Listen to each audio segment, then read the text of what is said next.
शांति पाठ। ओम सहना भवतु।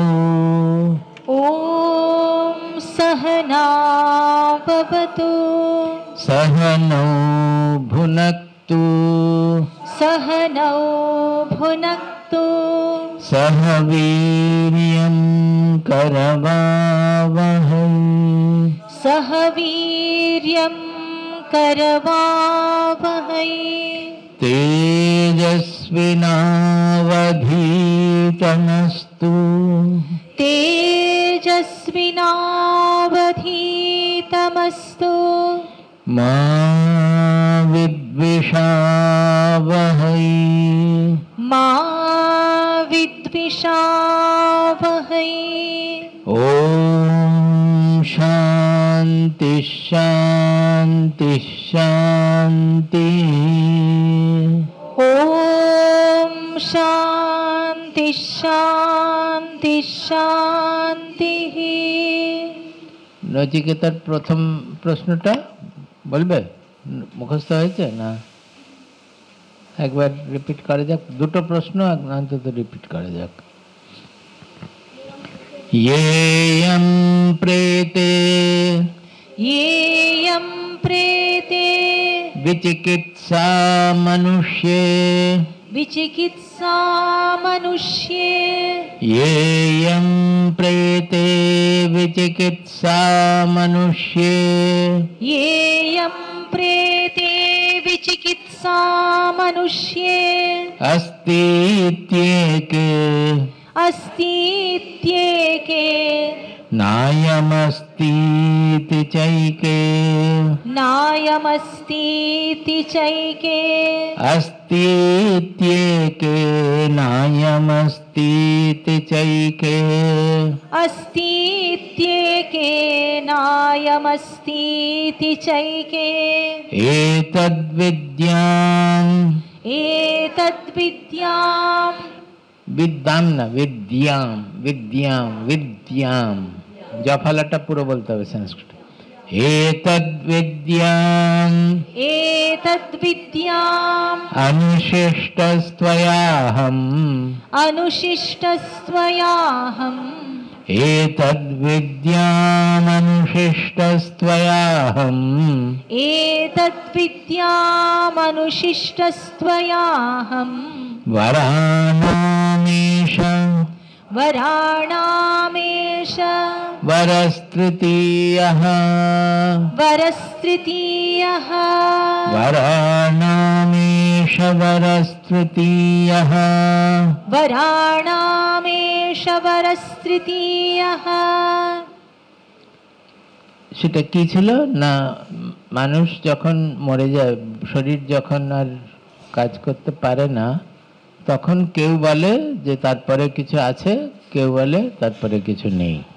আমি এইটার তত্ত্ব, এটার যে সত্য সত্য কি, সেটা আপনার দেওয়া সাধনা অনুসরণ করে অনুশিষ্ট স্বয়ং আপনি যেরকমভাবে বলবেন সেই পথ অনুসরণ করে আমি এর তত্ত্বটা জানতে চাই, সত্যটা জানতে চাই। এখানেই নচিকেতা আমি বলেছি যে খুব উনি যে সাধারণ প্রশ্ন করছেন সেরকম নয়, যে হ্যাঁ বা না বলে দিন আমি চলে যাব, সেরকম নয়। উনি জানেন যে এটার সত্যটা জানতে হলে ভালো করে সাধনা করতে হবে, সেইটুকু। তারপরে দ্বিতীয় প্রশ্ন কোথায় আছে? 1.2.20 না, না দ্বিতীয় তৃতীয় 2 নম্বর তৃতীয় পাতাতে না, হ্যাঁ 3 নম্বর পাতায় 1.2.14 3 নম্বর পাতাতে। अन्यत्र धर्मात् अन्यत्र धर्मात् अन्यत्र धर्मात् अन्यत्र धर्मात् अन्यत्र धर्मात् अन्यत्र धर्मात् अन्यत्र धर्मात् अन्यत्र धर्मात् अन्यत्रास्मात् अन्यत्रास्मात् कृताकृतात् कृताकृतात् अन्यत्रास्मात् कृताकृतात् अन्यत्रास्मात् कृताकृतात् अन्यत्र भूताच्च भव्याच्च अन्यत्र भूताच्च भव्याच्च अन्यत्र भूताच्च भव्याच्च अन्यत्र भूताच्च भव्याच्च यत्तत् पश्यसि तद्वद यत्तत् पश्यसि तद्वद यत्तत् पश्यसि तद्वद। यत्तत् पश्यसि तद्वद। এটার অর্থ মনে আছে? কি জানতে চাইছে বলো?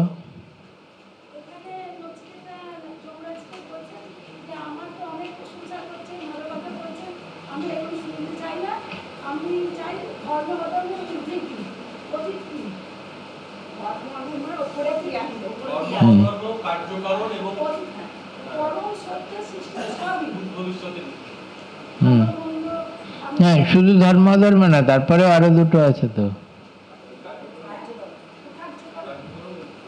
জগতে সবকিছু কার্যকারণের সূত্রে বাঁধা, তার ঊর্ধ্বে কি আছে? তারপরে তৃতীয়টা ভূত ভবিষ্যতের অতীত, সময়াতীত। সময়াতীত আমরা যখন বলছি অমর, ইটার্নাল, ইংরেজিতে বলছি চিরন্তন। চিরন্তন মানে কি? সময়ের সঙ্গে তার কোনো পরিবর্তন নেই। আমরা এগুলো ভেবে দেখি না, সবসময় ব্যবহার করছি। চিরন্তন সুখ, চিরন্তন সুখ বলছে। সেই সুখ কখনো, যে সুখে কোনো পরিবর্তন থাকবে না সেই সুখ, ওটা সাধারণ সুখ না। সাধারণ সুখ তো আসবে যাবে, আসবে যাবে। দুঃখের পরে সুখ আসবে, সুখের পরে দুঃখ আসবে, যাচ্ছে আসছে। তাহলে এমন কোন একটা সুখের কথা বলা হচ্ছে এখানে যেটা কোনো আসা যাওয়া নেই। শাস্ত্রে সেটাকে আনন্দ বলে। ভগবদ্গীতাতে সুখী বলেছে, কিন্তু উপনিষদে সেটাকে আনন্দ বলা হয়, যেটা দুঃখেও আছে, সুখেও আছে। বা প্রসাদা, যেরকম কালকে বলছিলাম, প্রসন্নতা, প্রসাদা, দুঃখেও আছে, সুখেও আছে। সেটা হচ্ছে সুখ দুঃখের অতীত যে সুখ। কেন বলতে পারছো না? এতদিন হয়ে গেল। তারপরে বেশি সময় নিয়ে আমরা, কালকে শেষ ক্লাস, কাজেই আসা যাক।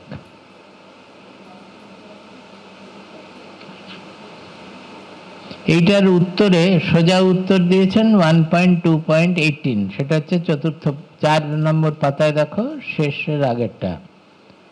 न जायते म्रियते वा विपश्चित् नायं कुतश्चिन्न बभूव कश्चित् अजो नित्यः शाश्वतोऽयं पुराणो न हन्यते हन्यमाने शरीरे।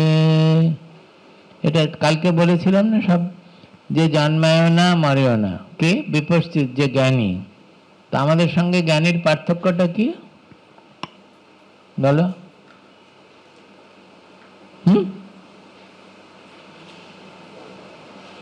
আমাদের আত্মবোধটা শরীরে, দেহাত্মবোধের দ্বারা আমরা ভুগি। কাজেই শরীর যখন একটুখানি হয়েছে তখন আমাদের মনও বিগড়ে যায়, আমরা ভাবি আমরা অসুস্থ হয়েছি, কিন্তু আসলে আমরা তো শুধু শরীরটাকে দেখছি, জানছি। এই দেহাত্মবোধের ঊর্ধ্বে হচ্ছে জ্ঞানীর ভূমিকা।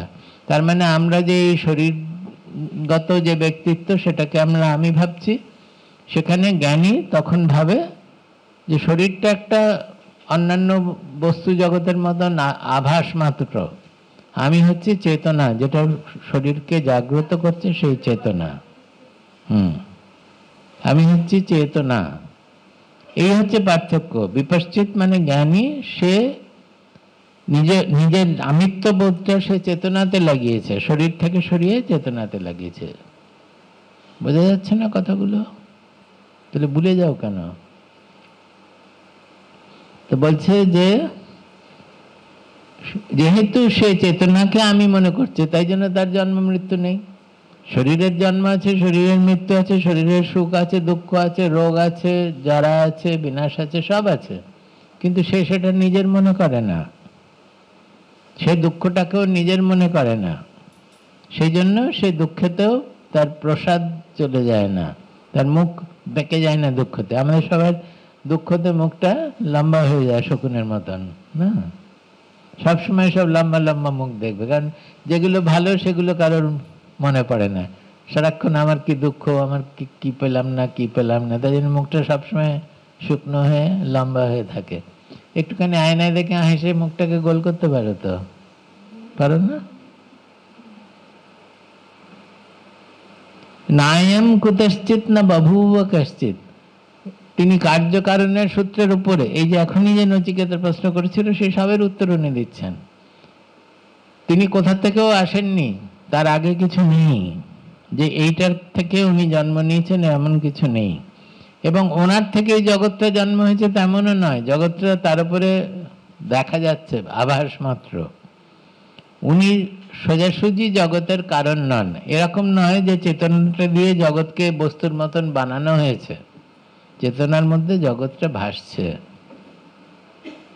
এতে আরো অনেক তত্ত্ব আছে, আমি বলছি না, মাথাটাকে একদম খারাপ করে দেবো তাহলে।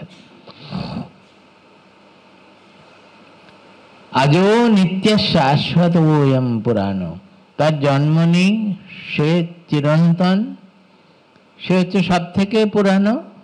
কিন্তু পুরাণ মানে সব থেকে পুরানো না, পুরাণের এক আসলে মানে সংস্কৃত মানে হচ্ছে পুরা আপি নব ইতি, যে যতই পিছনে সময় যাও না কেন তখনও সে নতুনই ছিল। তার মানে পুরানা কথাটার অর্থ হচ্ছে যে সময়ের অতীত এবং চিরকালই নতুন, কারণ তার কোনো পরিবর্তন নেই। কোনটা পুরনো হয়? যার পরিবর্তন আছে সে পুরনো হয়, তাই না? সেই জন্য আমরা তাকে পাল্টে পাল্টে নতুন করতে চাই। একটা হার ছোটবেলা থেকে পড়ছি আর পছন্দ হয় না, তো সেই সোনাটাকে তখন পাল্টিয়ে গলিয়ে একটা নতুন, যেটা এখনকার স্টাইল হয়েছে সেরকম পরবো। তার মানে সেটা পুরনো হয়ে গেল, নতুনত্ব নেই। কিন্তু সোনাটা কি পাল্টে গেছে? সোনাটা যা ছিল এখনো তাই আছে। আগে ওরম একটা রূপ নিয়েছিল, এখন আর একটা রূপ নিয়েছে। সেই রকম এই চেতনার মধ্যে সবকিছু নানান রূপ, নানান বিভাগ, সবকিছু হচ্ছে, কিন্তু চেতনাতে তাতে কোনো পরিবর্তন নেই, কখনো পরিবর্তন হয় না।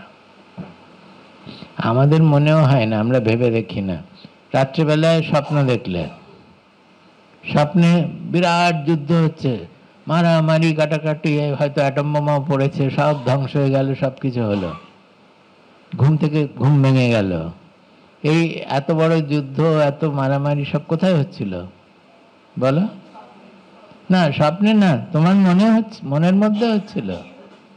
কার মন? তোমার মন। তো এখন তারা কোথায় গেল? মনটার কোনো পরিবর্তন হয়েছে কি? একটা বিরাট একটা যুদ্ধ প্রকাশ করে, যুদ্ধ তৈরি করে মনের কোনো পরিবর্তন হলো কি? যে মন ছিল সেই মন নিয়ে আবার জেগে উঠলে, মাঝখানে যুদ্ধটা দেখা গেল। সেই রকম এই জগতের সব কিছু হচ্ছে, যা কিছুই হোক না কেন চেতনার কোনো পরিবর্তন হয় না। না হান্যতে হান্যমানে শরীরে, যখন কারোর শরীর মারা হচ্ছে, শরীর মরে যাচ্ছে, তখন এই চেতনার কোনো মরণ নেই। কিরকম ভাবে? ছোট্ট একটা শ্লোকে নচিকেতার 2 প্রশ্নেরই জবাব শব্দের, এগুলো তোমাদের দেখা উচিত। এইটা হচ্ছে আমাদের শাস্ত্রের গুণ। একটা 2 লাইনের শ্লোকে নচিকেতার 2 শ্লোকের সব প্রশ্নের উত্তর দিয়ে দিয়েছেন। যে তুমি ভাবছো যে শরীর মরলে সে মরবে না, তুমি মরবে না, কিন্তু তোমার জন্মও নেই, মৃত্যুও নেই। সেটা তুমি কি করে জানবে? শরীর পড়ে গেলে তারপরে জানতে পারবে যে তুমি আছো না। যখন শরীর আছে, জানাটা কোথায়? জানাটা হচ্ছে আমাদের বুদ্ধিতে। শরীরটা যখন মরে যাবে তখন কি বুদ্ধিটা থাকবে? যে বুদ্ধিতে অজ্ঞান এখন বসে আছে, সেই বুদ্ধিতে জ্ঞান দিয়ে অজ্ঞানটাকে সরিয়ে দিতে হবে, তাহলে যা সত্যি তাই শুধু থাকবে। এই সুশান্তর কি হলো, আসছে না কেন? রেগুলার আসছিল, হঠাৎ করে কি হয়ে গেল? আচ্ছা, তারপরে পদ দেখিয়েছিল যে কিভাবে হয়। তামাক্রতু পশ্যতি বীত শোক ধাতু প্রসাদাত মহিমানাম আত্মনা, ওটা কালকে অনেক ডিটেলে বলেছি, আর বলবো না। তারপরে 4-এর পরে 5 পাতায় এসো।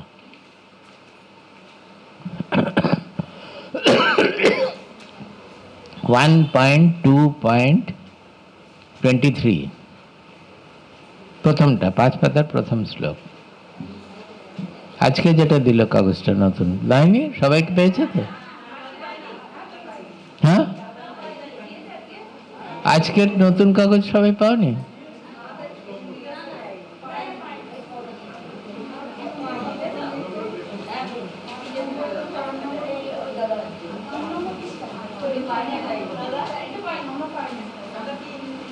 এখানে ওরা পায়নি।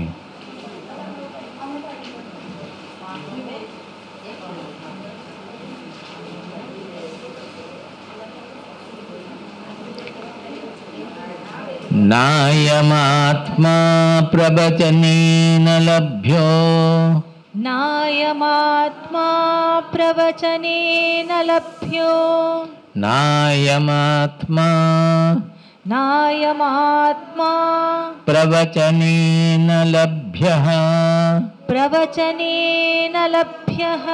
অ্যাকচুয়ালি এটা লাভ্যা হচ্ছে শব্দ, কিন্তু সংস্কৃততে বিসর্গতার ড্রপ হয়ে গিয়ে ওকার হয়।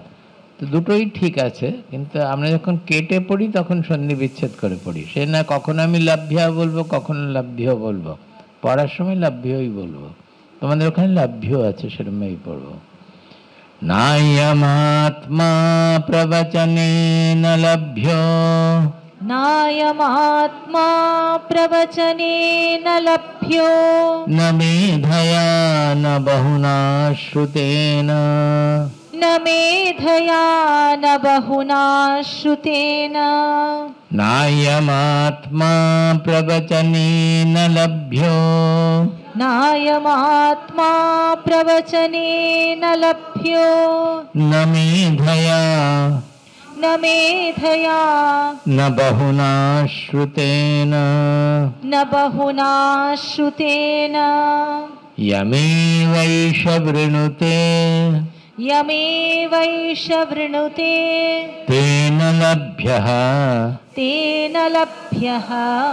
तस्यैष आत्मा तस्यैष आत्मा विवृणुते विवृणुते तनुं स्वाम्, तनुं स्वाम्। तस्यैष आत्मा विवृणुते, तस्यैष आत्मा विवृणुते तनुं स्वाम्, तनुं स्वाम्। नायमात्मा प्रवचनेन लभ्यो, नायमात्मा प्रवचनेन लभ्यो, न मेधया न बहुना श्रुतेन, न मेधया न बहुना श्रुतेन।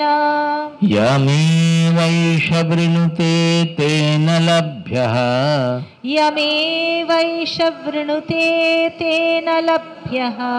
तस्यैष आत्मा विवृणुते तनुं स्वाम्, तस्यैष आत्मा विवृणुते तनुं स्वाम्। এটা একদিন আগে, কালকের আগের দিন আমি বলেছিলাম, সেটা এখন এসছে। এটাও খুব গুরুত্বপূর্ণ শ্লোক, মুখস্থ করতে পারলে ভালো।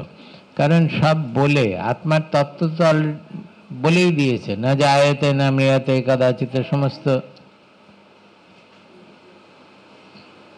তত্ত্ব কথা বলা হয়ে গেছে। না থাকলে দুজন মিলে দেখো একটা। এখন বলে তারপরে বলছে যে লোকেদের কি কি ভুল পথে যাওয়ার সম্ভাবনা আছে। আমাদের শাস্ত্রকে বলা হয় শ্রুতি মাতা। সে মায়ের মতন আমাদেরকে সৎপথে, শুভ পথে রাখার চেষ্টা করে, কোলে করে নিয়ে যেতে চায়। তাই আগে থাকতে ছেলে কি কি ভুল করবে দেখে তার জন্য সাবধান করে দেয়, কোন কোন ভুল পথে যেতে পারে। আমরা বলি না ছেলেকে যে বন্ধুদের বাজে বন্ধু করবি না, তাহলে তো বন্ধুদের যা প্রভাব পড়বে তাতে ছেলে খারাপ হয়ে যাবে। তাই আমরা বলি যে বন্ধু সবসময় দেখে শুনে ভালো বন্ধু করতে হবে। সেরকম এখানেও কি ভুল পথে মানুষ যেতে পারে ধরে শ্রুতি মাতা আগে থাকতেই আমাদেরকে সাবধান করে দিচ্ছেন। বলছেন না না আয়ম আত্মা, না আয়ম আত্মা প্রবচনেন লভ্যঃ, আয়ম আত্মা প্রবচনেন ন লভ্যঃ। এই আত্মাকে যে পেতে চাইছে, যে উপলব্ধি করতে চাইছে, আত্মজ্ঞান যে পেতে চাইছে, সে মনে করতেই পারে যে উপনিষদে সব কথা লেখা আছে, বেদে লেখা আছে, আমি খুব ভালো করে অনেক টিকা টিপ্পনী দেখে ভালো করে পড়ে জেনে নেব আত্মাটা কি। না, প্রবচনা মানে হচ্ছে প্রকৃষ্ট বচনা। সাধারণত আমরা বলি এই যে লেকচার দিচ্ছি তাকে বলে প্রবচন, কিন্তু আসল মানে হচ্ছে প্রবচনা মানে হচ্ছে প্রকৃষ্ট বচন। যেরকম এক একটা শব্দকে অনেক ভালো করে বুঝে তার ভেতরে গিয়ে নানানভাবে ওটাকে বিশ্লেষণ করে যে বোঝা হয়, সেটাকে প্রবচন বলে। তো সেরকম যারা পণ্ডিত তারা শাস্ত্র সেরকমভাবে বিশ্লেষণ করে নানান রকমের টিকা টিপ্পনী, 10টা টিকা 10টা টিপ্পনী দেখে পড়ে জ্ঞান অর্জন করতে পারেন। কিন্তু শ্রুতিমাতা বলছেন যে সেইভাবে ভুল করো না, পড়তে পারো, কিন্তু জানো যে পাণ্ডিত্যের মধ্যে নেই। এই আত্মজ্ঞান পাণ্ডিত্য দ্বারা পাওয়া যায় না। না আয়ম আত্মা বা আয়ম আত্মা প্রবচনেন ন লভ্যঃ। যতই শাস্ত্র পড়ো, যতই যা করো, মনে করো না যে শাস্ত্র পড়লে শাস্ত্র জ্ঞান হবে, তার আত্মজ্ঞান হবে না। সেটা প্রথম দিন গল্প বলেছিলাম নারদের, নারদ সনত কুমারের গল্প বললাম না। সনত কুমারকে জিজ্ঞেস করলেন আমাকে কিছু উপদেশ দিন। তখন সনত কুমার বললেন যে তুমি কি জানো আগে বলো, তবে তো উপদেশ দেবো। তখন নারদ বলল সব জানি, 4টে বেদ, 6টা বেদাঙ্গ, জ্যোতিষবিদ্যা, সার্ববিদ্যা, ধনুর্বিদ্যা, সব যত শাস্ত্র আছে সব আমি জানি, কিন্তু আমি কে সেটা আমি জানি না, আমি নিজেকে জানি না। তো তখন সনত কুমার বললেন যে আপনার এগুলো বন্ধ করে দেন না কেন আসার আগে, আবার এখানে ধরতেও হবে ফোনটা, এখানে আসার আগে একবার ফোনটাকে জলে চুবিয়ে নিয়ে আসবেন। তখন উনি বললেন যে আমি জানি, কারণ আমার এখনো শোক আছে, গ্রিফ, শোক, দুঃখ না, দুঃখে আমি শোকগ্রস্ত হয়ে পড়ি, তাই আমি জানি। কারণ তারাতি শোকম আত্মবিদ, বলেছিলাম তোমাদের, ভুলে গেছে। যে নিজেকে জানে তার আর শোক থাকে না, তারাতি মানে পার করে যায়, তারাতি শোকম আত্মবিদ। যে আত্মজ্ঞান যার হয় তার শোক থাকে না, সে অনেক দুঃখের মধ্যেও তার শোক হবে না, দুঃখ থাকবে, শোক হবে না, সে বিষণ্ণ হবে না দুঃখে, সে শোক দুঃখের মধ্যেও সে হাসি মুখেই থাকবে। সে তার মানে নারদের মতন পণ্ডিত যে সব কিছু জানতো, সব জায়গায় গেছে, বিষ্ণুর সাক্ষাৎ হচ্ছে সারাক্ষণ, সেও বলছে যে আমার আত্মজ্ঞান নেই। কারণ ওর দ্বারা, শুধু পাণ্ডিত্যের দ্বারা আত্মজ্ঞান হয় না।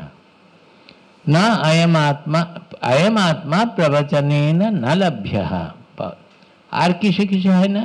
না মেধয়া, খুব মেধা আছে, খুব বুদ্ধিমান, পরীক্ষায় সবসময় ফার্স্ট হয়, সর্বত্র ফার্স্ট ক্লাস ফার্স্ট, অনেকে আছে সেরকম। তার মানে কি তার আত্মজ্ঞান হয়ে যাবে? ফার্স্ট ক্লাস ফার্স্ট হবে, নোবেল প্রাইজও পেতে পারে, আত্মজ্ঞান হবে না। না মেধয়া না বহুনা শ্রুতেনা।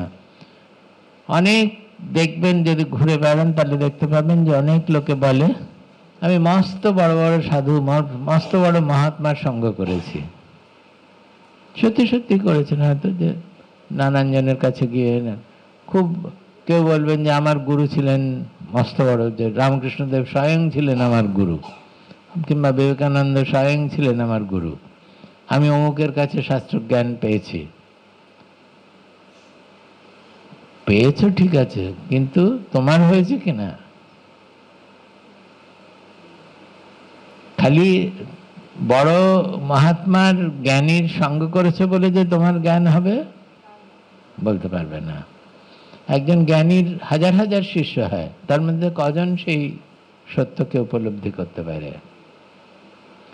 বহুনা শ্রুতেনা, আমাদের শাস্ত্রে একটা কথা আছে, ব্রহ্মবন্ধু বলে।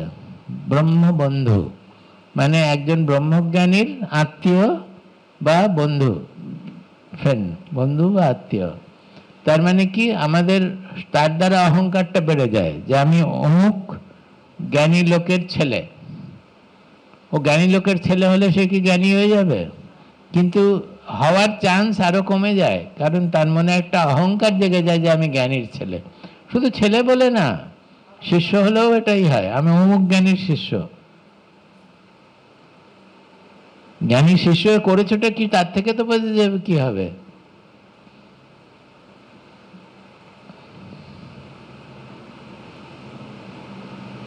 আমি যখন এখানে আসতাম, প্রথম যখন আসতাম ছোটবেলায়, 22-23-24 বছর বয়স হবে তখন একদিন একজন এখানে, এই যে নারায়ণ তীর্থদেব রয়েছেন, উনি এখানে গ্রামে তখনকার দিনে সঞ্চার করতেন। আমরা এখন প্লেনে করে আসি, ট্রেনে করে আসি, তখনকার দিনে পথে সঞ্চার করতেন। উনি এখানে এসেছিলেন, কাজে এখানে অনেক শিষ্য টিষ্য ছিলেন।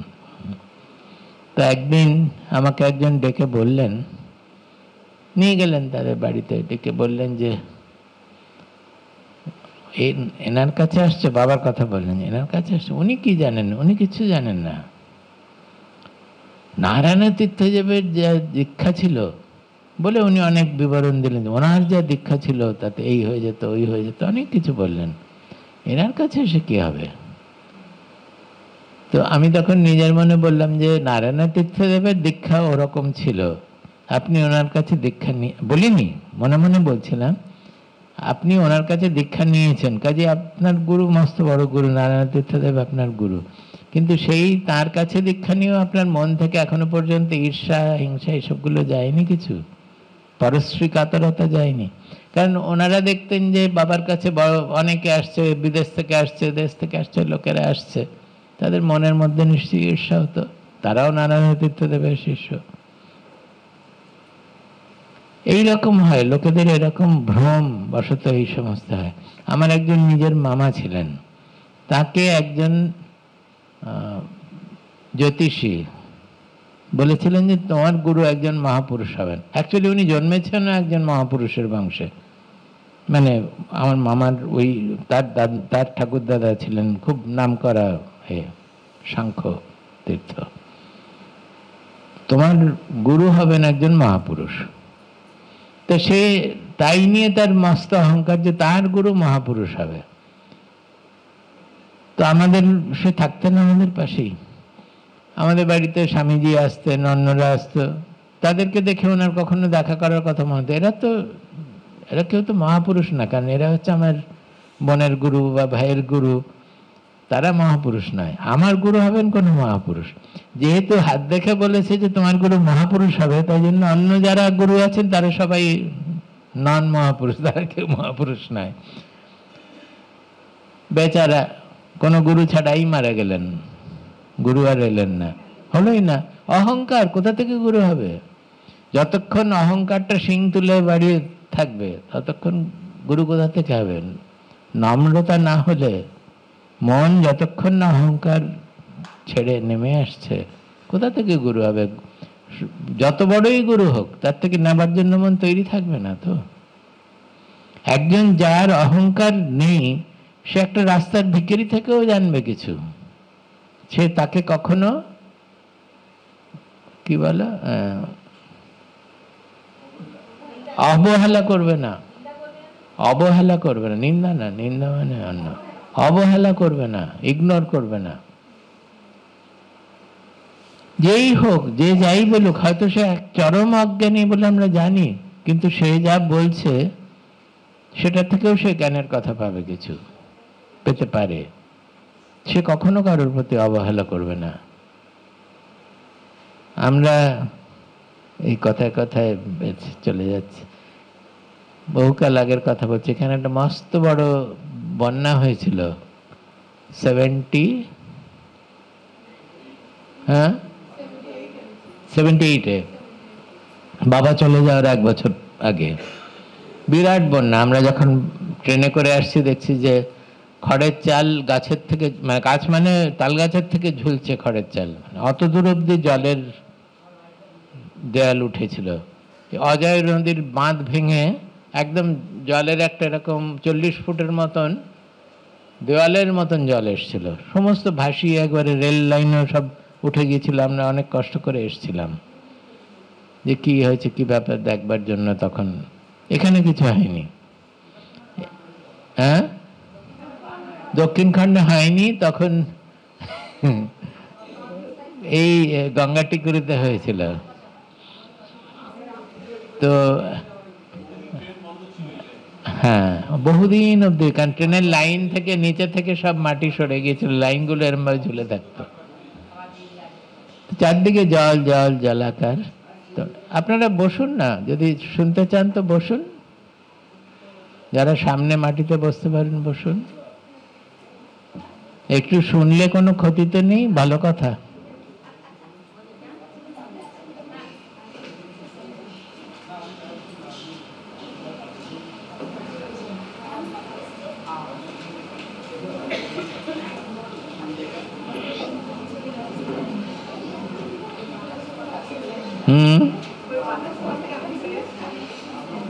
আচ্ছা,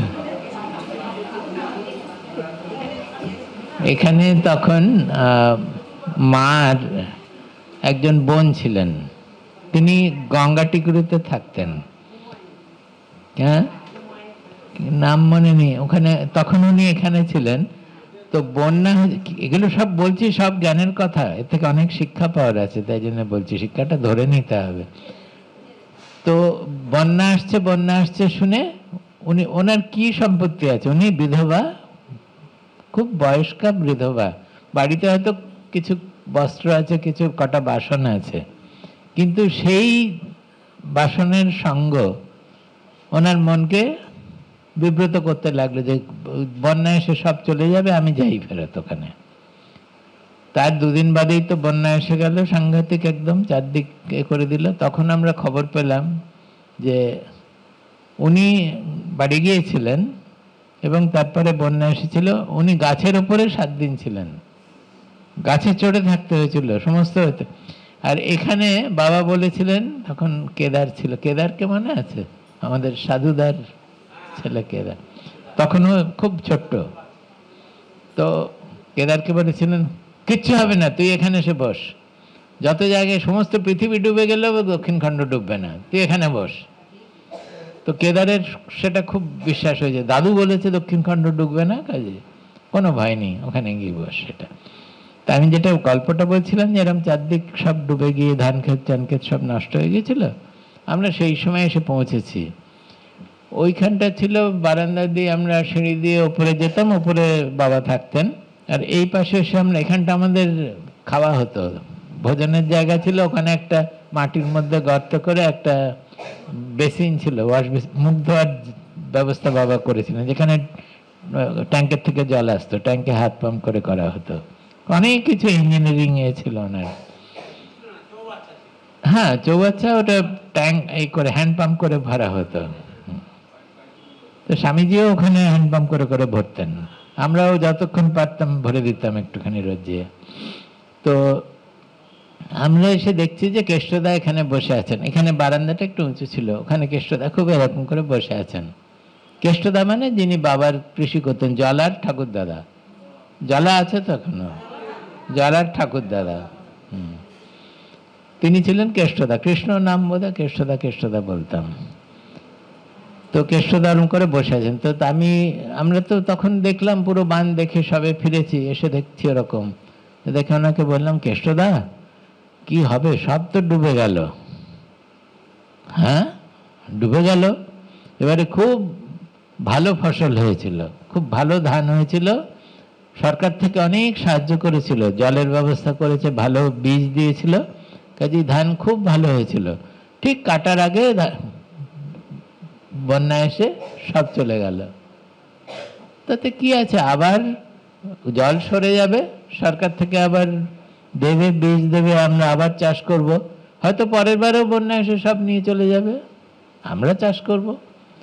দেখো আমরা এই ভগবদ গীতা পড়ছি আর উনি একদম সাক্ষাৎ ভগবদ গীতা নিয়ে বসে আছেন কেষ্টদা, নিরক্ষর মানুষ, একটা অক্ষরও পরিচয় নেই। আমি কৃষিকার, আমার কৃষিকাজ আমি করে যাব, কিন্তু কবে বন্যা হবে ভেবে যদি আমি কৃষি না করি সেটা তো ঠিক না। এসছে প্রাকৃতিক দুর্যোগের, তো আমাদের হাতে নেই, আমরা আবার ভালো করে চাষ করব, আবার হয়তো সব চলে যাবে।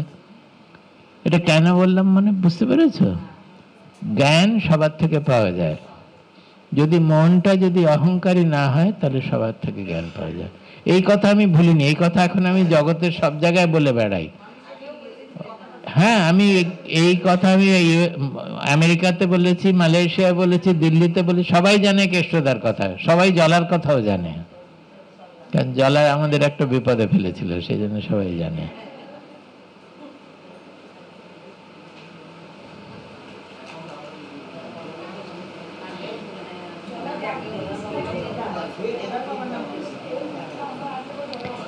नायमात्मा प्रवचनेन लभ्यो, नायमात्मा प्रवचनेन लभ्यो, न मेधया न बहुना श्रुतेन, न मेधया न बहुना श्रुतेन, यमेवैष वृणुते तेन लभ्यः, यमेवैष वृणुते तेन लभ्यः, तस्यैष आत्मा, तस्यैष आत्मा, विवृणुते तनुं स्वाम, विवृणुते तनुं स्वाम। तो এটা আমি বলেছি अयम आत्मा प्रवचनेन न लभ्यः, मेधया न लभ्यः, बहुना श्रुतेन न लभ्य, এই তিনটেই আমি বলেছি। তাহলে এইরকম ভাবে পাওয়া যাবে না, ওরকম ভাবে পাওয়া যাবে না বলে শ্রুতি মাতা আমাদের সাবধান করে দিচ্ছেন, তাই তো?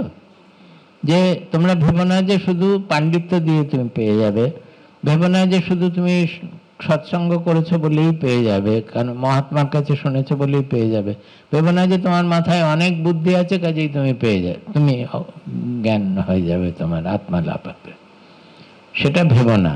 তাহলে কি এই সমস্ত ভাবে হবে না বলে আমাদেরকে জ্ঞানপথ থেকে সরিয়ে দিতে চাইছেন?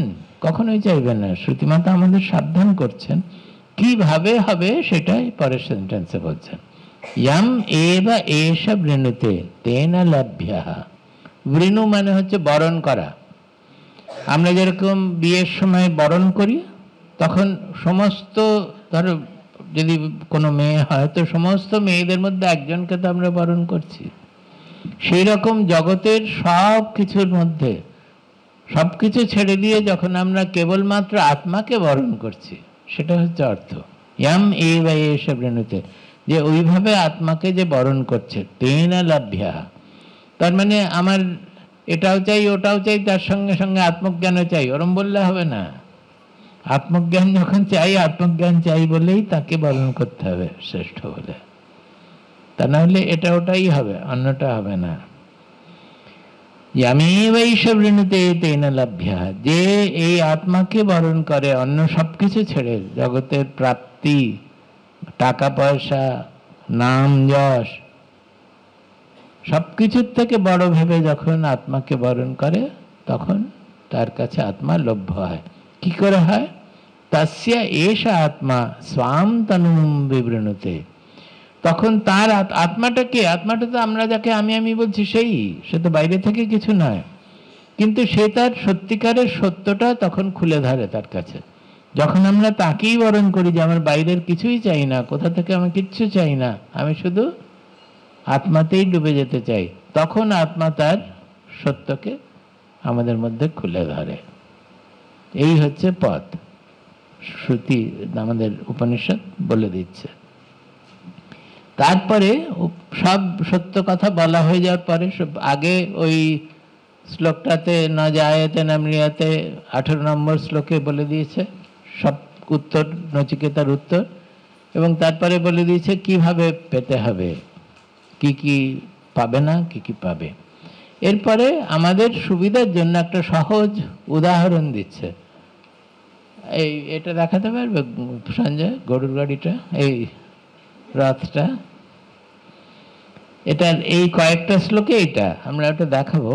এটা আমি একটু জাস্ট পড়ে দিচ্ছি। आत्मानं रथिनं विद्धि शरीरं रथमेव तु बुद्धिं तु सारथिं विद्धि मनः प्रग्रहमेव च इन्द्रियाणि हयानाहुः विषयांस्तेषु गोचरान् आत्मेन्द्रियमनोयुक्तं भोक्तेत्याहुर्मनीषिणः यस्तु अविज्ञानवान् भवति अयुक्तेन मनसा सदा तस्येन्द्रियाणि अवश्यानि दुष्टाश्वाइव सारथेः यस्तु विज्ञानवान् भवति युक्तेन मनसा सदा तस्येन्द्रियाणि वश्यानि सदश्वाइव सारथेः यस्तु अविज्ञानवान् भवति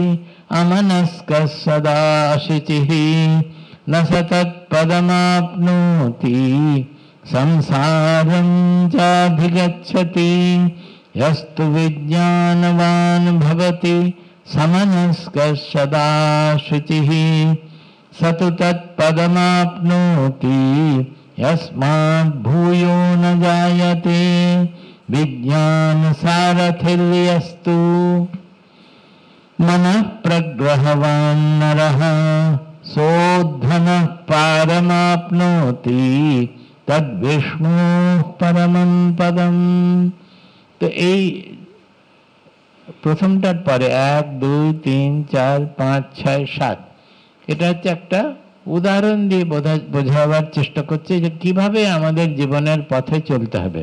এটা একটা খুব ভালো উদাহরণ, অনেক জায়গা থেকে অনেকে বলেছে যে এটা সবসময় কাজে লাগে।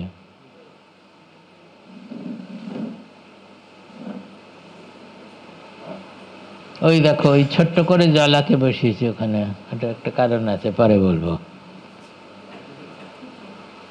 এইটা এই উদাহরণটা হচ্ছে পিছন থেকে দেখা যাচ্ছে কি দেখতে পাচ্ছ না? না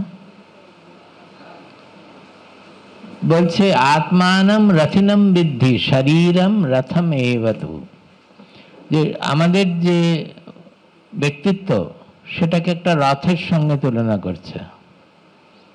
আর আত্মাকে বলছে রথি, রথি মানে যে বসে আছে। ওই যে ওখানে আত্মা বলে ইংরেজিতে লিখেছি, বাংলায় তৈরি করা হয়নি। বুদ্ধিম তো সারথিম বিদ্ধি, আত্মা হচ্ছে রথি, যে হচ্ছে বসে আছে, যেরকম অর্জুন ছিল। আর সারথি হচ্ছে কৃষ্ণ। বুদ্ধি হচ্ছে সারথি, সে সামনে চালাবে। আর ঘোড়ারা হচ্ছে আমাদের পঞ্চেন্দ্রিয়। সাধারণত কোথাও 5টা ঘোড়া থাকবে না, হয় 4টে থাকবে, না হয় 6টা থাকবে। এটা বোঝাবার জন্য 5টা ঘোড়া লাগিয়েছে, যে আমাদের 5টা ইন্দ্রিয় আছে, যা দিয়ে আমরা জ্ঞান আহরণ করি। সমস্ত যা কিছু আমরা জগৎ দেখছি, এটা 5 ইন্দ্রিয় দিয়ে দেখছি। আর সঙ্গে লাগাম, এটাকে বলছে মন। এই দেখো এখানে সারথিম বিদ্ধি মানহ প্রগ্রহম এবচা, প্রগ্রহ মানে হচ্ছে লাগাম, মন হচ্ছে লাগাম। তো যেহেতু 5টা ইন্দ্রিয় আছে, তারা সবাই মনের সঙ্গে যুক্ত, সেজন্য এখানে 5টা লাগাম লাগানো হয়েছে, প্রত্যেকটাকে মন দিয়ে টানতে হবে। এখন কথা হচ্ছে যে আমরা কিভাবে রথটা চললে পরে সে তার জায়গায় পৌঁছবে। তোমরা যখন গাড়িতে বসছো, তাহলে গাড়িতে ট্যাক্সি ড্রাইভার আছে, যখন বসলে তখন ড্রাইভার কি নিজের ইচ্ছা মতো গাড়িটা চালিয়ে নিয়ে চলে গেল, না প্রথমে জিজ্ঞেস করলো বাবু কোথায় যাবেন? ড্রাইভার সবসময় জিজ্ঞেস করবে যে কোথায় যাবেন। সেরকম এখানে আমাদের যে বুদ্ধি আছে, সে আত্মাকে, রথিকে জিজ্ঞেস করা উচিত যে রথি কোথায় যেতে চাইছে। আত্মা যে বসে আছে তার দিকে তাকিয়ে তার জিজ্ঞেস করা উচিত যে কোথায় যেতে চাইছেন, কোথায় চালাবো রথটা। আমরা আজ অব্দি কখনো জিজ্ঞেস করেছি কি? আত্মা, বেচারা আত্মা ভিতরে ছোটবেলার থেকে, জন্ম থেকে বসে আমাদের সব কিছু চেতনা জুগিয়ে যাচ্ছেন, সব শক্তি জুগিয়ে যাচ্ছেন, আমরা কেউ তাকে তাকিয়েও দেখি না, ফিরেও দেখি না কখনো। ও ড্রাইভারের যেখানে ইচ্ছা রথ চলেছে। ড্রাইভারের ইচ্ছা না, ঘোড়ার যেখানে ইচ্ছা রথ চলেছে। খেতে ভালো লাগে মুখটা দৌড়াচ্ছে, দেখতে ভালো লাগে কিছু চোখটা দৌড়াচ্ছে। পাঁচটাই ইন্দ্রিয় তাদের নিজের নিজের পথে চলেছে, তাদেরকে মানতে হবে তো। বোঝা যাচ্ছে না?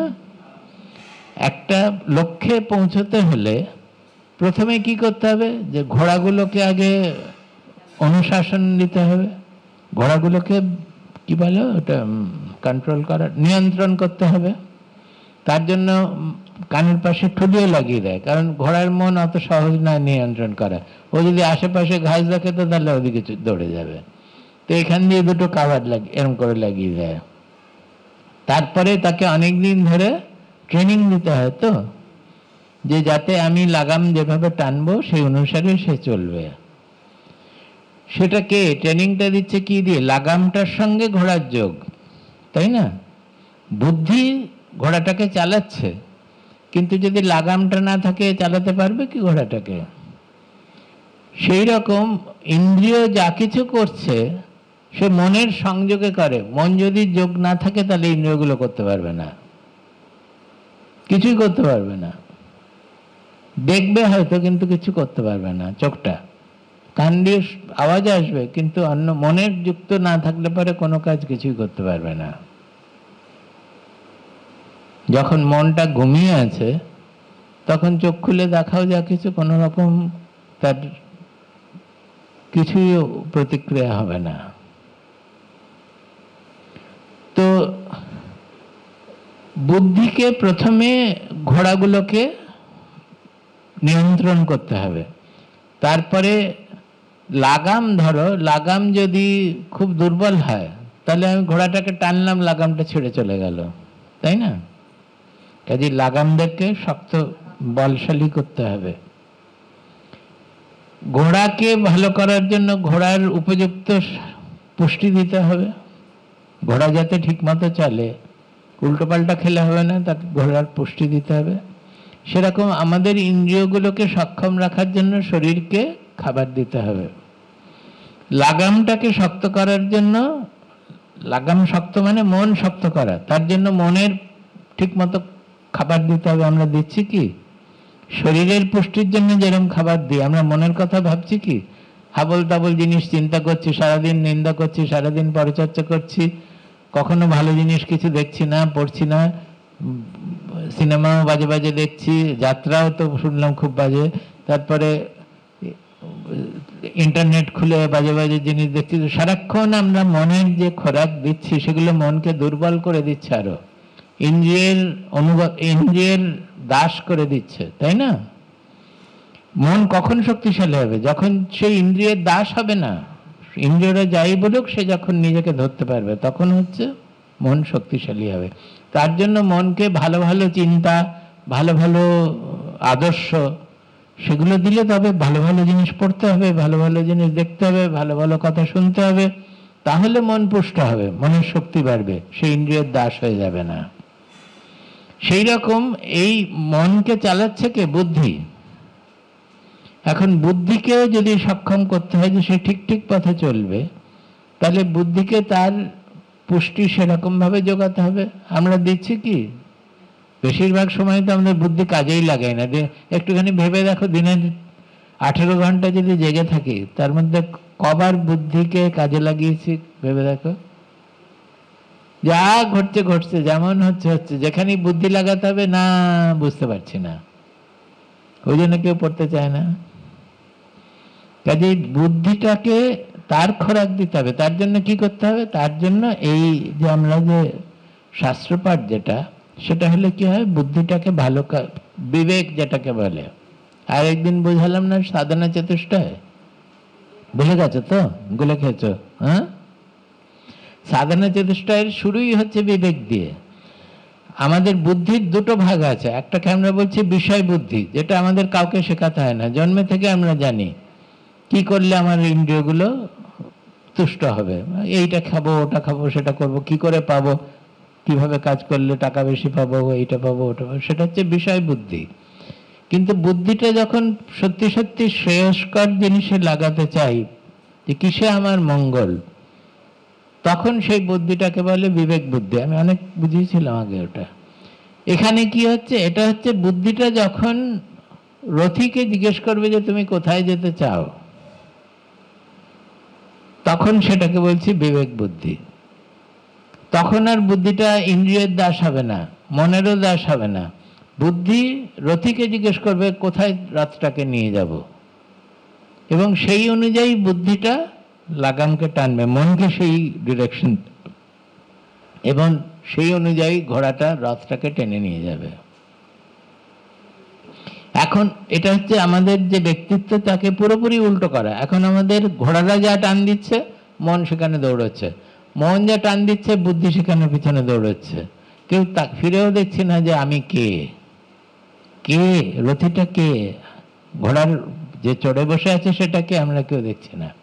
সেই ব্যাপারটাকে পুরো উল্টে দিতে হবে, যে বুদ্ধি সারাক্ষণ ভিতরের দিকে দেখবে যে আত্মা কোথায় যেতে চাইছেন, আমার যে যাকে আমি বলছি, কোথায় গিয়ে তার মুক্তি, কোথায় গিয়ে তার পরিপূর্ণতা, কোথায় গিয়ে সে পূর্ণ হবে। কাজে সে সারাক্ষণ খবর রাখবে যে আত্মা কি চাইছে। তার মানে আমাদের ভেতরের দিকে তাকিয়ে দেখা। সেদিন বললাম না, একটা দুটো পথ আছে, কোনটা নেব? ভেতর দিকে তাকিয়ে দেখো, যে পথটা নিলে মনের মধ্যে একটা হালকা লাগবে, মনটা বিরাট হবে, মনের মধ্যে কোনো ভয় থাকবে না, খুব শক্তি লাগবে, সেই পথে যাব। সেটা কি করছে? আমরা মনের দিকে তাকিয়ে দেখছি, মানে ভেতর দিকে তাকিয়ে দেখছি, সেটাকেই বিবেক বলছি। তো এখানে যতক্ষণ আমি ওই যে রথের দিকে দেখছি, মানে বুদ্ধিটাকে বিবেকের সঙ্গে লাগিয়ে রাখছি, এই বুদ্ধিটাকে আত্মার সঙ্গে লাগিয়ে রাখছি, সেই বুদ্ধিটাকে বলে বিবেক বুদ্ধি।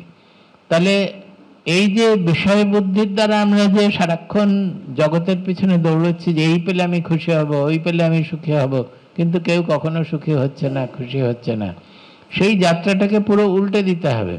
যে বুদ্ধিটা ভেতর দিকে দেখবে যে কোথায় তার মঙ্গল, এবং মনটা বুদ্ধিকে অনুসরণ করে চলবে, এবং ইন্দ্রিয়গুলো মনকে অনুসরণ করে চলবে। এইটা হচ্ছে একটা, এই উপমার দ্বারা কঠোপনিষদ বোঝাচ্ছে আমাদের যে কিভাবে আমাদের পথ চলতে হবে। এই চলে গেল, ওটা বন্ধ হয়ে গেল। এই সব শ্লোকেই সেই কথা বারে বারে বলছে যে এই রকম বুদ্ধি হতে হবে, এই রকম মন হতে হবে, এই রকম ইন্দ্রিয়গুলোকে হতে হবে। সেগুলো আজকে পড়তে পারবো না, তো আজকে শুধু গল্পটা বলে দিই। এখন ভেতরে ওই যে রথী, যে সে কি চাইছে সেটা একটু আমরা ভেবে দেখি। এতদিন আমরা যা পড়েছি তার থেকে আমরা বুঝতে পারবো যে রথী কি চাইছে, আত্মা কি চাইছে। আমি বারবার বলেছি যে আত্মার প্রকৃত রূপ হচ্ছে সর্বব্যাপী, বড়, সব কিছুকে ঘিরে রেখেছে সে। কিন্তু আমরা নিজেকে ভাবি ছোট, তাই না? সারাক্ষণ আমার নিজেকে এটা হচ্ছে আমি, ওটা হচ্ছে অন্য, ওটা হচ্ছে অন্য, সবাই আলাদা, আমি শুধু স্বার্থান্বেষী, আর নিজের স্বার্থ কোথায় সেটা দেখে আমি চলি। তার মানে আমরা জগতে ব্যবহার করছি সবসময় মনটাকে, নিজের ব্যক্তিত্বকে ছোট করে, তাই না, অন্য সবার থেকে আলাদা। কিন্তু প্রকৃতপক্ষে আত্মা হচ্ছে সর্বব্যাপী এক, তার কোনো ভেদ নেই, ভিন্নতা নেই, কিছু নেই। তার মানে আমরা যদি আত্মজ্ঞান চাই, আমরা যদি আত্মার সঙ্গে একত্ব বোধ করে সুখী হতে চাই, চিরন্তন সুখ পেতে চাই, তাহলে মনটাকে বড় করতে হবে। এই বিষয়ে কোনো সন্দেহ আছে কি? স্বার্থপর মনটাকে প্রথমে হয়তো পরার্থপর করে তারপরে সর্বব্যাপী মন করতে হবে। ভগবদ্গীতা যেরকম বলে, সব জায়গায় ভগবানকে দেখো, ইষ্ট দেবতাকে দেখো, বা আত্মাকে দেখো, বা সর্বত্র সমস্ত জগৎ আমার মধ্যেই ভেসে উঠছে, সেই জ্ঞানে স্থির, তাই না? মনটাকে যত বড় করবে ততই সেটাই হচ্ছে পথ। কাজেই যখনই আমরা আত্মার দিকে বুদ্ধিটা দেখছে, তখন বুদ্ধিটা কি করবে? ধরো আমি কারোর সঙ্গে ব্যবহার করছি, খুব স্বার্থপর ব্যবহার এসে যাচ্ছে, মনটা তো ছোট, গালিগালাজ করছে, আমিও গালি দিলাম দুটো, মনটা ছোট। তখন বুদ্ধি বলবে না না না, তুমি ওরকম করো না, ও যাই করুক, তোমার মনটা তুমি বড় করে রাখো, তুমি যার করার তাই করো, কিন্তু মনটাকে ছোট হতে দিও না। বা খুব স্বার্থপর ভাবে কিছু করতে না, এটা দ্বারা তোমার স্বার্থ সিদ্ধি হবে বটে, কিন্তু তুমি মঙ্গলের পথ থেকে আলাদা হয়ে যাবে, তোমার ওটাতে তাতে চিরন্তন সুখ তুমি পাবে না। সেটা বুদ্ধি সারাক্ষণ বলবে যে কোন পথে মনটা বড় হবে, কোন পথে আমার বৃহৎ, আমার যে ব্যক্তিত্ব সেটা কোন পথে গিয়ে আমার হবে। সেটাই হচ্ছে বুদ্ধি সারাক্ষণ রথিকে দেখা, যে রথি কোথায় যেতে চাইছে, রথি সর্বব্যাপী হতে চাইছে। সেটাই এই শ্লোকে বলেছে, তদ বিষ্ণু পরমম পদম। রথি কোথায় যেতে চাইছে, সে বিষ্ণুর পরম পদ প্রাপ্তি চাইছে। এই বিষ্ণু বিষ্ণু বলে আমরা তো ভাবি চারটে হাত আর দুটো পায়লা বিষ্ণু, কিন্তু বিষ্ণু শব্দটার, সংস্কৃত শব্দটার অর্থ হচ্ছে ব্যাপনতি ইতি বিষ্ণু, যে সর্বব্যাপী সেটা হচ্ছে বিষ্ণু। আমাদের সুবিধার জন্য চারটে হাত দিয়ে দিয়েছে আর পাঁচটা মাথা, তিনটে পা, সেরকম নয়, কিন্তু কিছু দিয়েছে। কিন্তু আসলে বিষ্ণুর কথাটার অর্থই হচ্ছে যিনি সর্বব্যাপী। এমনকি আত্মা কথাটার অর্থ হচ্ছে অততি ব্যাপনতি ইতি আত্মা, সর্বব্যাপী। কথার থেকে সংস্কৃত শব্দগুলো এমন ভাবে দিয়েছে যে তার মধ্যে সত্যটা লুকিয়ে আছে। আমরা যদি মনে রাখতে সুবিধা হবে, যদি এটা জানি অর্থটা মনে রাখতে সুবিধা হবে। তো কোথায় গিয়ে আত্মাটা সর্বব্যাপী বলে আমরা জানতে পারবো, সেটা হচ্ছে বিষ্ণুর পরম পদ। যখন আমি নিজেকে সর্বব্যাপী মনে করব, সেটাই বিষ্ণুর পরম পদ।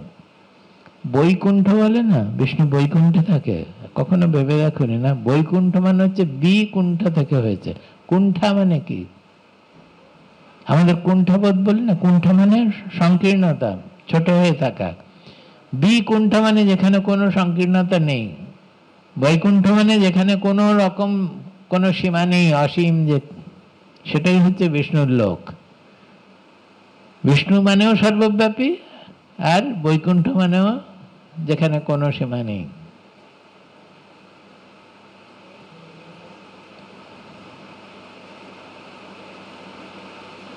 এই শ্লোকগুলো আবার কালকে নেব, এখন এইখানের গল্পটা বলছি। যে এই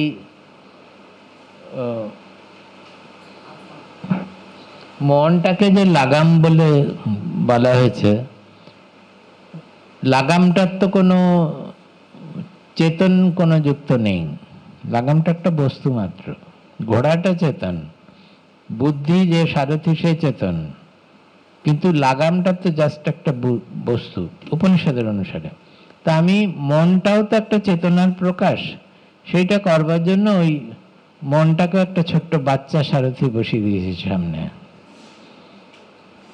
যে সত্যি সত্যি তারও একটা মন আছে। কিরকম হলো, আমরা এখান থেকে স্টেশনে ফেরত যাচ্ছিলাম, তো বাবা গরুর গাড়ি লাগিয়ে দিতেন, তখন কেষ্টদা গরুর গাড়ি নিয়ে আসতো। ওই আজকে গল্পটা সেইভাবেই এলো, গরুর গাড়িতে চড়ে আমরা স্টেশনে যেতাম। তো একবার কি হয়েছে, যে কেষ্টদা অসুস্থ ছিলেন, আর এই জলার বাবার নাম কি ছিল?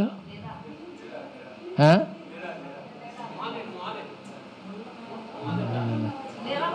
হ্যাঁ, মানে সে সেদিন ছিল না, আর জলা তখন ছোট্ট, জলার ট্রেনিং হচ্ছে, ট্রেনিং হয়নি তখন কিছু, সবে হচ্ছে। তো কেষ্টদা চাইছেন যে জলা চালিয়ে নিয়ে যাবে। তা আমরা তো দেখে প্রথমে বললাম আমাদের অত অসুবিধা নেই, আমরা হেঁটে চলে যাব, আমাদের সুটকেসটা শুধু কেউ বই নিয়ে গেলেই হবে, আমরা হেঁটে চলে যাব, দরকার নেই, কোনো অসুবিধা আছে? না না, সে তখন কেষ্টদার ভীষণ মানে লাগছে, না না জলা চালিয়ে নিয়ে যাবে। তো জলা তো বসলো এরকম ছোট হয়ে, সারথি কেষ্টদা বসলো, জলা বসলো, কেষ্টদা নেমে গেলেন। তো সেই গরুরা, ওরা কোনো শিক্ষিত গরু নয়, যেটা লাগিয়েছে নতুন গরু, এখান দিয়ে গিয়ে ওই বাঁকের কাছে গিয়ে সোজা গিয়ে তার খামারে চলে গেল, গিয়ে ঢুকে গেল, আর বেরোবে না ওখান থেকে। কেষ্টদার তো ভীষণ এতে প্রেস্টিজে লেগেছে, মানে লেগেছে, বার করতেই হবে, বার করতে হবে, আমাদের পৌঁছাতেই হবে, ওরকম করলে হবে না। তো উনি ছাতা খুলেছেন, যেই ছাতা খুলেছে তারা পঁ পঁ পঁ করে দৌড় দিয়েছে, নেই রে। আর ওই ছোট জলা তখন ছোট্ট, ও বলছে আপনারা ভয় পাবেন না, তো সেই নিয়ে তো বসে চললো। তারপরে কি হয়েছে সেটা তখন ইলেকশনের সময়, কাজেই সমানই অন্য পাশ থেকে জিপ আসছে, ইলেকশনের সময় সব ওরা নিয়ে যায় না, বাক্স টাক্স নিয়ে যায়, সে ওই পাশ থেকে সরু রাস্তা, তখন পিচের রাস্তা ছিল না, মাটির রাস্তা, ওই পাশ থেকে জিপ এলে পরেই গরুর গাড়ি নিচে নেমে যাচ্ছে, খালের এই জমির মধ্যে, মানে চাষের জমির মধ্যে নেমে যাচ্ছে। আবার তারপরে ঠেলে ঠুলে উঠতে চায় না, আবার ছাতা দেখাচ্ছে তো পোঁ করে দৌড় দিচ্ছে। এইভাবে প্রায় প্রাণ হাতে নিয়ে কোনো রকমতে যাচ্ছি। রাস্তার লোকেরা ভীষণ বকছে, জ্বালাকে ওদের ছেড়ে দে, ওদের হাঁটতে দে, তোর মারবি নাকি, এই সমস্ত বলছে। করে টোরে আমরা অনেক প্রায় স্টেশনের কাছে পৌঁছে গেছি। একটা পুকুর ছিল ওখানে, আছে এখনো ওটা। ওই পুকুরের কাছে গিয়ে ওপাশ থেকে দুটো জিপ এসছে, গরুর গাড়ি সোজা নেমে গিয়ে একবারে পুকুরের মধ্যে নিয়ে চলে গিয়ে কেঁচ করে দাঁড়ালো।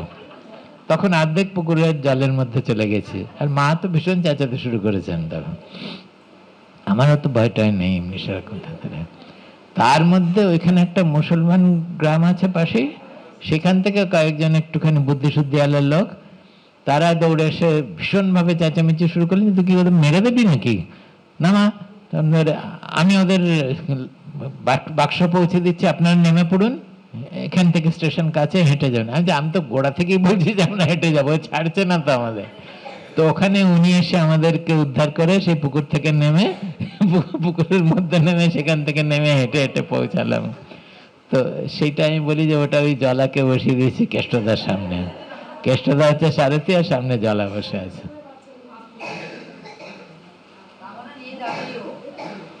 হ্যাঁ, খুব গঁ ছিল। আমি সেই কথা যখন বলেছিলাম প্রথমবার, আমি যে 2018 না 2018-তে যখন এসেছিলাম, তখন আমাদের ওই সৎসঙ্গের সময় জলা ছিল। তা আমি বলাতে ও বললো যে আমি জলা, বললো। তারপরে আমি যখন গল্পটা বলেছি, বললো না না সেটা আমার না, সেটা আমার বাবা।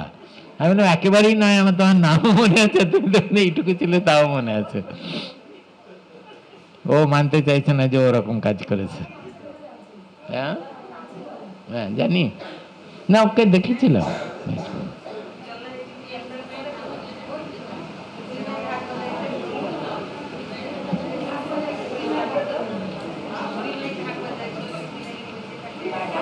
কালকে এই শ্লোকগুলো একটু ডিটেলে পড়িয়ে দেবো, এই শ্লোকগুলো যাতে এই কথা উদাহরণটা বলেছে। তারপরে বলছে এষ সর্বেষু ভূতেষু, পরের পাতায় 6 নম্বর পাতায়, এষ সর্বেষু ভূতেষু, এষ সর্বেষু ভূতেষু গূঢ়োত্মান প্রকাশতে, গূঢ়োত্মান প্রকাশতে, দৃশ্যতে ত্বগ্রয়া বুদ্ধ্যা, দৃশ্যতে ত্বগ্রয়া বুদ্ধ্যা, সূক্ষ্ময়া সূক্ষ্মদর্শিभिः, सूक्ष्मया सूक्ष्मदर्शिभिः, दृश्यते त्वग्रया बुद्ध्या, दृश्यते त्वग्रया बुद्ध्या, सूक्ष्मया सूक्ष्मदर्शिभिः, सूक्ष्मया सूक्ष्मदर्शिभिः। বলছে যে এই রকম যে আত্মা, সে যদি আমাদেরই মধ্যে আছে, এই তো আমাদের আত্মা যে রথী হয়ে বসে আছে, সর্বেষু ভূতেষু, সে সবকিছু, যা কিছু আছে প্রাণীর সবকের মধ্যেই রয়েছে সে আত্মা রূপে, কিন্তু তাকে আমরা জানতে পারছি না, দেখতে পাচ্ছি না, কেউ খেয়াল করছি না। কেন? কারণ এর প্রকাশে সমস্ত জগৎ প্রকাশিত, কিন্তু আমাদের মন জগতের দিকে। কে প্রকাশ করছে সেটা আমরা দেখি না, সেই জন্য না প্রকাশাতে।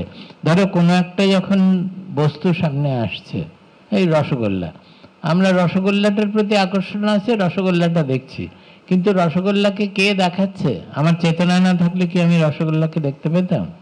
বা মনের মধ্যে ধরো একটা কোনো চিন্তা এসছে, আমার অফিসের কথা মনে হয়েছে, বা মার কথা মনে, নিজের মার কথা মনে হয়েছে। এই মাটা হচ্ছে সেখানে বস্তু, এটা সূক্ষ্ম বস্তু চিন্তার মধ্যে, কিন্তু সেই মার ছবিটা মনের মধ্যে কে দেখাচ্ছে? চেতনা না হলে দেখতে পেতাম না। আমাদের যে চেতনা আছে সেইটাই প্রকাশ করছে, কিন্তু আমাদের দৃষ্টি সবসময় ছোট জিনিসের প্রতি বদ্ধ। আমরা সবসময় ছোট জিনিসগুলো দেখতে চাই। সেই জন্য যে চেতনা এই বস্তুগুলোকে প্রকাশ করছে তাকে আমরা সবসময় হারাচ্ছি, কখনো দেখতে পাচ্ছি না। সেই জন্য আমরা জানতে পারছি না। সমস্ত যে কোনো অনুভব, আমাদের জগতের যে কোনো অনুভব, চেতনা না থাকলে কি অনুভব হতে পারতো? আত্মা না থাকলে কি অনুভব হতে পারতো? একটা মৃতদেহের কি কোনো অনুভব হয়? সবকিছু অনুভবের মূলে হচ্ছে ওই আত্মা। কিন্তু যেহেতু আমরা বস্তুগুলোর প্রতি আমাদের আকর্ষণ, ওই যে চেতনার মধ্যে যে আত্মাটা উঠছে সেই চেতনাটাকে আমরা দেখতে পাচ্ছি না। সেই জন্যই আমরা, না হলে আত্মজ্ঞান, আত্মোপলব্ধি একেবারেই কঠিন নয়। আমাদের বস্তু জগতের প্রতি যে আকর্ষণ আর বিকর্ষণ, সেটার জন্য আমরা জানতে পারছি না। এত পরিষ্কার করে বলেছে। সেই জন্য বলছে দৃশ্যতে তু অগ্রয়া বুদ্ধিয়া। এখানে কি করতে হবে? আমাদের বুদ্ধিকে পরিষ্কৃত করতে হবে, বুদ্ধিকে সূক্ষ্ম করতে হবে।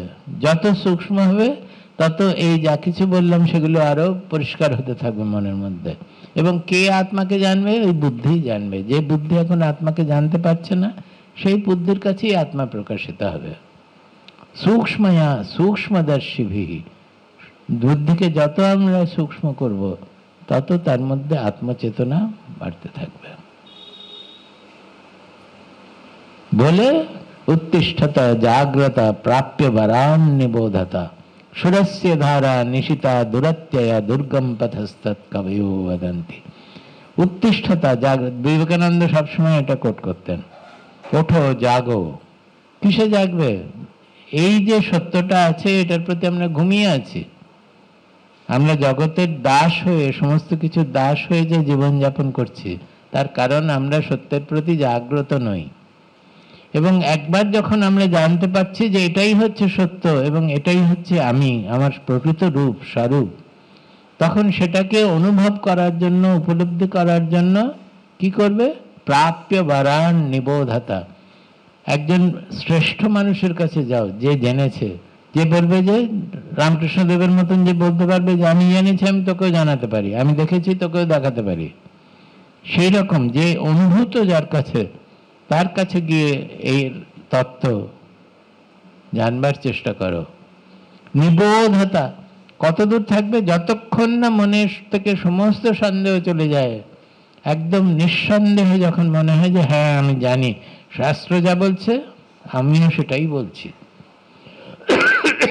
শাস্ত্র যা কিছু কঠোপনিষদ যা বলছে আমার মনও তাই বলছে, সেই রকম যতক্ষণ না নিঃসন্দেহ হচ্ছে ততক্ষণ সেই শ্রেষ্ঠ মানুষের সঙ্গে থেকে, তার সান্নিধ্য থেকে এই সত্যকে উপলব্ধি করো। উত্তিষ্ঠতা জাগ্রতা প্রাপ্য বরান নিবোধতা। কেন? সুরস্য ধারা নিশিতা দুরত্যা দুর্গম পথস্তৎ কবয়ো বদন্তি। যারা ক্রান্তদর্শী, যারা এই পথে হেঁটেছে, যারা সত্যকে জেনেছে, উপলব্ধি করেছে, তারা বলেন যেটা একটা খুরের ধারার মতন, এই পথটা হচ্ছে খুরের ধারের মতন। সুরস্য ধারা নিশিতা, শুধু খুরের ধারা না, যেটাকে অনেক ধার দেওয়া হয়েছে, শার্প করা হয়েছে, তাকে ওপর দিয়ে পার করা কঠিন। শুধু পার করা নয়, তার উপর দিয়ে হাঁটাটাও কঠিন, কারণ এত শার্প যে দুপাশ দিয়ে পড়ে যাবে। সেই জন্য যিনি জানেন তার হাত ধরে পার হতে হবে। এটা বিবেকানন্দ খুব বলতেন। আচ্ছা ঠিক আছে, কালকে শেষ দিন, দেখবো কতটুকু ওই শ্লোকগুলো একটু করবো। এটাতে আর একটার পরে এই প্রথম অর্ধেকটা শেষ হয়ে যাচ্ছে, পরে যদি কখনো সুযোগ হয়, সময় হয়, তাহলে দ্বিতীয়টা পড়বো। তখন তো আবার সব নতুন লোক আসবে, কাজে সবই ভুলেও, পুরনো লোক হলে ভুলে যাবে, নতুন লোক হলে জানবে না, আবার সবকিছু গোড়ার থেকে বলতে হবে। থাকবে তো মনের মধ্যে, সত্যটা থাকবে কিনা সেটা হচ্ছে কথা। তোমরা তো থাকবে, শরীরটা তো থাকবে, সত্যটা ধারণ করে থাকবে কিনা, তাহলে এর চর্চা চালাতে হবে। যাবার পরে ওরা পড়বে তো, এইসব দিয়েছে সব পড়বে তোমরা, আপনারা পড়ে তো উল্টো পাল্টা শিখবে, পড়লে হবে না, সাধনা করতে হবে। এই এখন যে সারাদিন পরনিন্দা পরচর্চায় দিন যায়, সেই মনকে একেবারে কেঁচে গন্ডুস করতে হবে, সব পাল্টে ফেলতে হবে, খোল নলচে পাল্টে ফেলতে হবে। যে ভালো কথা ছাড়া, ভালো চিন্তা ছাড়া আর কিছুতে মন দেবো না। কি হয়েছে, কেউ যদি দুটো গালাগালি দিল তো? ভর্তৃহরি বলেছেন যে কেউ যদি আমাকে গালাগালি দিয়ে সুখ পায়, তাহলে আমি আরো আনন্দিত, কারণ আমি তাকে কিছুই বলিনি, কিছুই করিনি। আমাকে দুটো গালি দিয়ে যদি কেউ সুখ পায়, তো তাহলে আমি তার আনন্দে আমি আনন্দিত।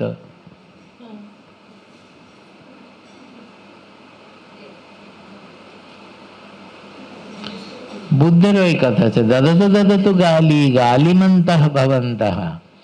বুদ্ধ যখন খুব নাম করেছেন, সবাই অনেক আশ্রমের জন্য জমি দিচ্ছে, নানান জায়গায় ছড়িয়ে পড়ছে বুদ্ধিজম, বুদ্ধের মত, তখন তার আগে তন্ত্রবিদ্যা ভীষণভাবে আমাদের এই বিশেষ করে পূর্ব দিকে বিহার টিহারের এখানেও প্রবল ছিল। তো তারা তান্ত্রিকরা খুব খেপে গিয়েছিল বুদ্ধের উপরে। একজন প্রধান তান্ত্রিক এসে, বুদ্ধ গাছের তলায় বসেছিলেন, তান্ত্রিক এসে তাকে খুব গালিগালাজ করছেন, কোনো কিছুই সত্য নয়, আবল তাবল বলে যাচ্ছে, অনেকক্ষণ গালি দিয়েছে। বুদ্ধ কিছুই বলেন না। তখন সে তো আরো রেগে গেছে, সে তো সবাইকারই হয় না, তুমি যারা ঝগড়া করছো, অন্য পক্ষ যদি কিছু উত্তরই না দেয় তাহলে আরো রেগে যাবে। তো রেগে গিয়ে বলছে, তুমি আমাকে মানুষ বলে মনে করো নাকি? আমি এতক্ষণ ধরে বলছি, একটা জবাব দিচ্ছ না। তখন বুদ্ধ বলছেন যে দাদা তো গালি গালি মন্তাহ ভবন্তঃ। তুমি গালি দিয়ে যাও, কারণ তোমার স্টকে, তোমার থলিতে গালি আছে। এই জগতে যা কিছু থাকে একজন সেটাই দিতে পারে। একজন ধনী লোক, তার যদি পয়সা থাকে, তার সে পয়সা দিতে পারে। তোমার গালি আছে, কি বলে, তোমার সম্বল হচ্ছে গালি, কাজে তুমি গালি দিতে পারো। আমার স্টকে গালি কিছু নেই, আমি কি করে তোমাকে গালি দেব? এরকম হওয়ার কি কঠিন? কঠিন তো না। কিন্তু আমাদের কি হয়, যে কেউ গালি দিলে, হ্যাঁ কেন বলছিস, আরো উল্টো ডবল গালি দিয়ে দেবো। পরের দিন যে বলবো, আগের দিন ঠিক মতো কথাটা মনে এলো না রে, আজকে গিয়ে আমি শুনিয়ে দেবো, দেখি আজকে ওকে এক হাত নিয়ে নেবো। এই মনটাকে পাল্টাতে হবে।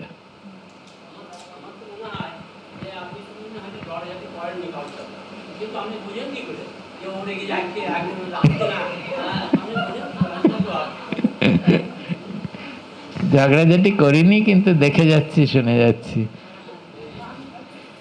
আমাদের একজন মহাপুরুষ ছিলেন, তিনি বলতেন যে দেখ কে যাও কুছ বলনা নেই। ও বললেই গন্ডগোল হবে, লোকে বুঝবে না, সে আবার ওটাকে পাকিয়ে অন্যরকম করে দেবে। তা আমি তার কথা খুব অনুসরণ করি, যে যা বলছে হ্যাঁ সব শুনে যাচ্ছি, ভুলেও যাই, আমি 1 ঘন্টা পরে ভুলেও যাই কে কি বলেছে। যা যা আসে, সামনে যা আসে তাই করতে থাকি, করে যাই, তাতে যা হবে। স্বামীজি, আপনি এসব যেটা পড়িয়েছেন, কালকেও পড়াবেন, কালকে শেষের দিন, কালকে লাস্ট। হ্যাঁ, তো এটা সাহায্য করবে, মানে এটা যে পড়ে ওনাকে সাহায্য হবে তো এই মন ভালো করতে? না, ওদের মন তো অনেক শান্ত হয়ে গেছে, বলছে সবাই রোজ। কতদিন থাকবে সেটা দেখতে হবে। না, পরিবর্তন আমি চোখেই দেখতে পাচ্ছি, কিন্তু সেটা চলে গেলে কি হবে সেটা তো জানি না। না থাকলেও পরিবর্তন হতে হবে।